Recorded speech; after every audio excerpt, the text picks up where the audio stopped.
Viaje al más allá. Por Daniel Tubau. Éramos 4 en aquella reunión. De ellos, 2 murieron en el transcurso de la misma y otro desapareció, al parecer tras las huellas de lo que allí vio, siendo yo el único que sobrevive en un lugar civilizado. Ignoro cómo llegamos a aquel tema.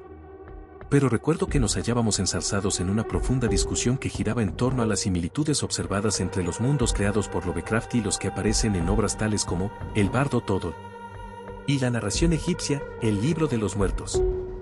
En aquel momento hablaba Jos Brons, un germano francés que residía en Inglaterra. ¿Acaso no son igualmente extraños e inconcebibles los lugares descritos por el bardo egipcio al referirse al más allá y los sueños contenidos en Viajes al otro mundo? En efecto, afirmó Bardet. Restao en comparación con Yadit. No olvidéis, intervino Ángelo, el italiano, que el libro de los muertos era un medio del que se servían los sacerdotes egipcios para educar al pueblo en la resignación y el sometimiento, inculcándoles la creencia de que les esperaba una nueva vida que compensaría sus sufrimientos en la tierra y, por si fuera poco, al venderles el libro, los sacerdotes se apropiaban de las pocas monedas que ellos mismos les habían dado mementos antes en compensación por su trabajo. Lo que dices es cierto, dije yo, pero no creo que constituya una razón para menospreciar el contenido de tan singular libro. No he dicho tal cosa, aclaró pacientemente, si me lo permitís, expondré mi teoría más extensamente. Esperó nuestro tácito consentimiento y comenzó a decir. Examinando la historia de la humanidad hasta nuestros días, podremos reparar en un hecho que se repite en todos los pueblos, en todas las culturas y en todas las épocas. La religión y la utilización de la misma para someter moral, social y económicamente al pueblo. El hombre necesita de dioses en los que confiar, dioses capaces de satisfacer sus esperanzas de felicidad, de esa felicidad que resulta tan difícil de hallar en la tierra. El ser humano se entrega en mayor o menor medida a esos seres superiores y según evoluciona los moldea a su gusto, los hace bondadosos o terribles y crea con ello la dicotomía entre el cielo e infierno. Observando la maldad que le rodea y la bondad que en ocasiones intuye, necesita personificarlas en entes superiores. Es sorprendente la facilidad con que los pueblos transforman los caracteres de sus deidades cuando algo trastoca el modelo original.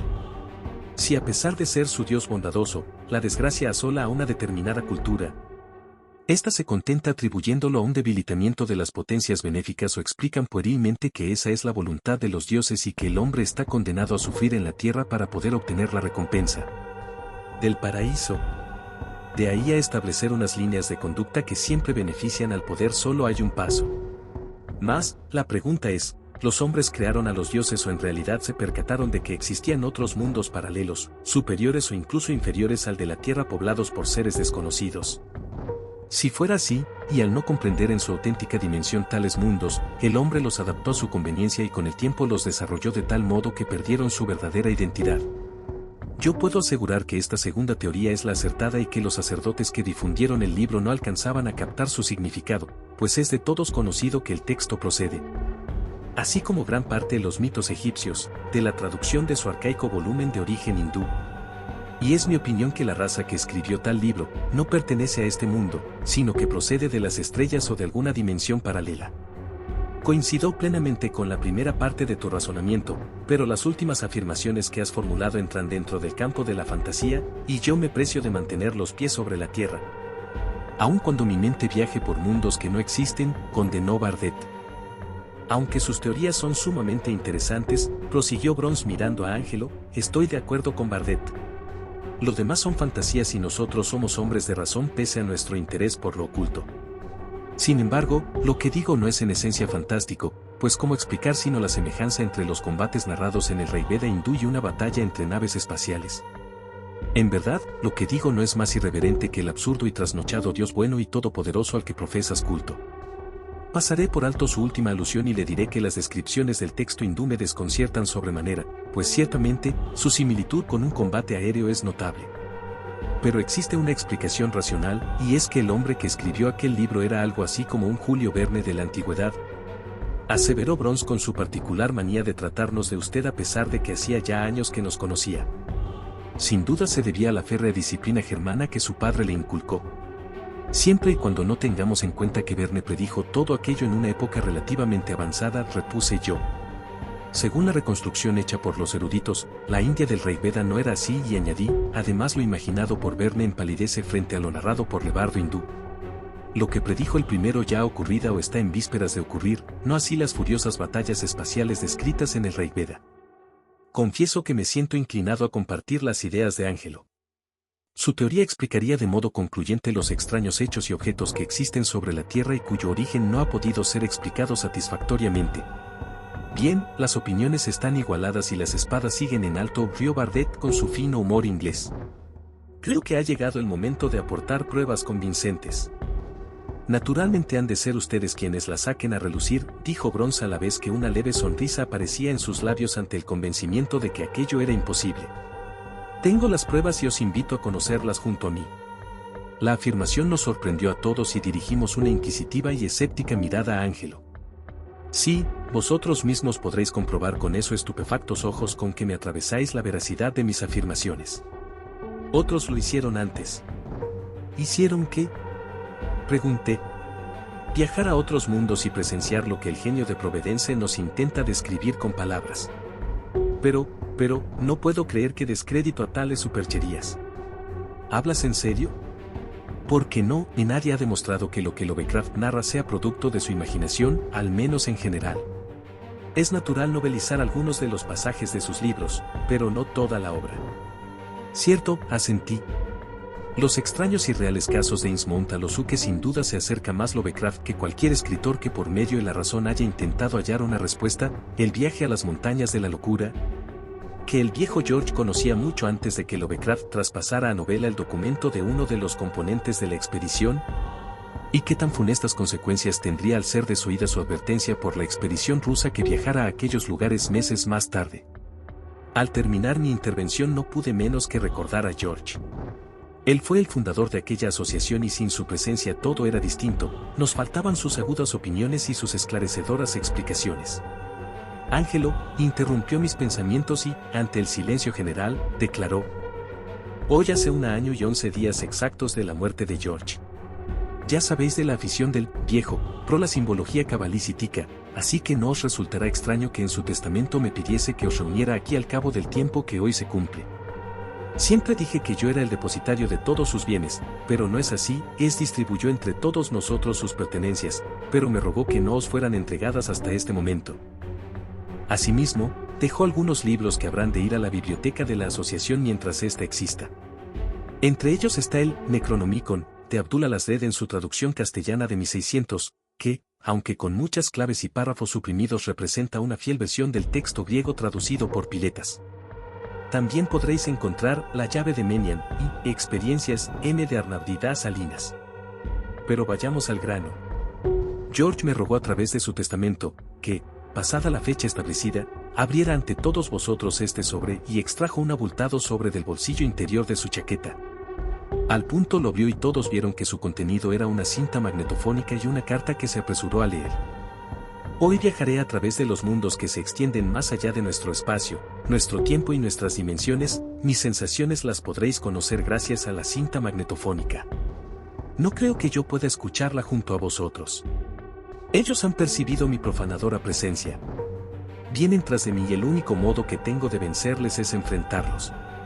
Conozco una invocación que confío les detenga, más ha de ser recitada en un espacio abierto. Lo haré en el bosque de Greenwood, sé que aun con la invocación en mi poder cuento con muy pocas posibilidades de sobrevivir, yo he abierto la puerta y mi deber es cerrarla de nuevo, la humanidad entera depende de mí. En la cinta encontraréis todas las sensaciones que experimenté en mi viaje al más allá, si algo no saliera bien, os facilito la clave para sobrepasar sus límites. A continuación seguía la invocación acompañada de algunos consejos. Asombrados por la misiva póstuma de nuestro compañero, conectamos la cinta. Tras un largo silencio, escuchamos la invocación, un fuerte rugido parecido a un vendaval nos sobrecogió y la voz de George nos llegó claramente a través de la cinta. Viene hacia mí y me lleva con él. Aprieta fuertemente mi brazo y comienzo a sangrar, el signo arquetípico, he de usarlo. Retrocede, se aleja de mí, huyo. Viene de nuevo, me persigue. Una puerta se alza ante mí, no la veo pero sé que está delante mío, me lanzo hacia ella, él no la atravesará. Mi cuerpo. Mi cabeza se descompone, se fragmenta. No existo ya, al menos como ente único. Era verdad, los caminos al más allá corren parejos a los de la muerte. Era verdad, Soy yo y a la vez soy otros muchos, todos mis antecesores, todos mis predecesores, no existe el tiempo. Un velo, hay un velo ante mis ojos, no. Después, escuchamos extrañas frases en un lenguaje desconocido que sin duda procedían de la garganta de George y que sin embargo pertenecían a seres de otros mundos. Segundos más tarde cesaron toda clase de sonidos. Dejamos transcurrir la cinta y un momento después un bestial y horroroso alarido laceró nuestros oídos. Allí acababa la comunicación. Un profundo silencio se adueñó de la estancia. Ángelo hizo un ademán y sopesando una a uno sus palabras nos propuso que repitiéramos la experiencia de George. Sería perder el tiempo inútilmente, dijo Bardet sin poder contener su nerviosismo. Los labios le temblaban y el sudor recorría las palmas de sus manos. Finalmente, accedimos a la petición de Ángelo. Creí que aquello era un sueño del que pronto me despertaría, que aquello no era real, más el frío viento nocturno que golpeó mi rostro cuando abandonamos la mansión camino del bosque. Me transmitió la certeza de que no me hallaba envuelto en una pesadilla. Nos detuvimos bajo un círculo de robles y comenzamos a recitar la invocación. Momentos antes de hacerlo, Bronze me agarró del brazo y me inquirió con temor, ¿no crees que puede ser peligroso? Aquella fue la primera vez que le oí dirigirse a mí familiarmente. También sería la última. Intentaré explicar todo lo que experimenté desde que pronunciamos la invocación, pero ¿cómo describir aquella sucesión de angustias y sufrimientos que se apoderaron de mí? ¿Cómo hacerlo sin bordear la demencia en cada frase? Al concluir la invocación me dominó un estado de absoluta laxitud. Sentí que un gran muro, que me era imposible ver, se derrumbaba frente a mí. Lo dejaba atrás y recorría un neblinoso camino de entre los muchos que se extendían delante de mí como una gigantesca tela de araña carente de surcos horizontales. En un momento determinado giré el rostro y pude ver a Bronze caminando tras de mí. Cuando miré de nuevo había desaparecido. Nunca le volví a ver. El camino, que parecía eterno, se perdía tras mis pasos en una mortecina niebla. Ni siquiera sentía mis pasos al andar, no percibía el movimiento de mis piernas. Tan solo avanzaba. Avanzaba sin cesar. Bruscamente, el camino desapareció y me vi cayendo en un abismo infinito. Entonces noté el torturante dolor del más absoluto silencio, mi cabeza parecía estallar una y otra vez sometida al bombardeo de aquel caos silencioso. Caí sobre una superficie blanda y gelatinosa que me sofocaba, intenté emerger de ella pero no pude y todo mi cuerpo se sumergió lentamente en aquella viscosa masa hasta que me hallé bajo ella. Sobre una superficie densa y neblinosa por la que se podía caminar fácilmente. Era como un extenso manto en el que pronto advertía movimientos subterráneos, groseras formas que sobresalían bajo la gruesa capa humosa. Intenté evitarlas, pero seguían mi caminar pendientes de cualquier gesto mío. En un momento determinado aparecieron ante mí grandes cajas parecidas a sarcófagos. En cada una de ellas reposaba un cuerpo cubierto con vendas. Tan solo una parte del cuerpo de aquellos seres no estaba cubierta, los ojos, unos ojos amarillentos que sin delatar el más mínimo movimiento eran partícipes del más leve gesto realizado por mí. Uno de los sarcófagos estaba vacío. Entré en él e inmediatamente mi cuerpo quedó cubierto por vendas embalsamadas. Ahora, yo también miraba a través de ojos amarillentos. Una sombra blanca apareció en la estancia, si se le puede llamar así a aquel lugar, avanzó hacia mí y apretó muy lentamente, mi cuello. Perdí la respiración y me desmayé. Al despertar y mirar a mi alrededor comprobé que altísimos muros me rodeaban, la leve claridad que me permitió efectuar esta observación desapareció súbitamente, dejándome sumido en la más completa oscuridad. Caminé lentamente, casi arrastrándome, en busca de una salida, mis manos tantearon la pared que me rodeaba y mis dedos la siguieron hasta encontrar una abertura por la que me introduje. Cuando lo estaba haciendo, la abertura se hizo más estrecha y quedé atrapado a la altura de la cintura. Algo frío me rozó mi cuello y oí el silbido de un machete que se acercaba lentamente dispuesto a guillotinarme. No podía moverme, estaba atrapado, intenté gritar pero no pude. Mi cabeza fue cercenada y rodó por el suelo. De nuevo me hallaba en la sala de los sarcófagos, estaba embalsamado en vida. Súbitamente sentí que mi cerebro estallaba en 1000 pedazos y en cada uno de aquellos 1000 pedazos viví distintas situaciones y sentí 1000 veces la muerte. Ahora, me hallaba en otro lugar, fuertes vientos se abatían sobre mí.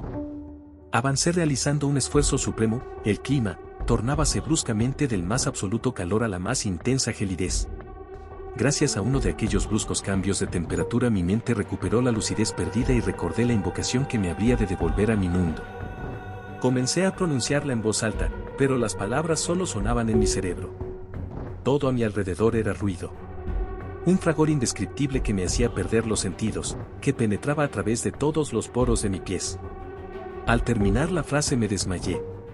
Lo primero que escuché al despertar fueron las palabras de alivio de Ángelo.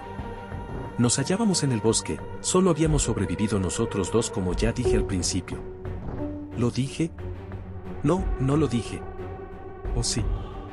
Siento que mi cerebro se expande mientras mi cuerpo se fragmenta en innumerables pedazos. Vuelvo a la sala de los sarcófagos. Gracias por escuchar esta historia, me ayudarías mucho que dejen su like y suscríbanse al canal para no perderse los próximos videos. Hasta la próxima. También será un placer narrar tu historia en un video. Todos los nombres y lugares se modificarán para proteger a los involucrados.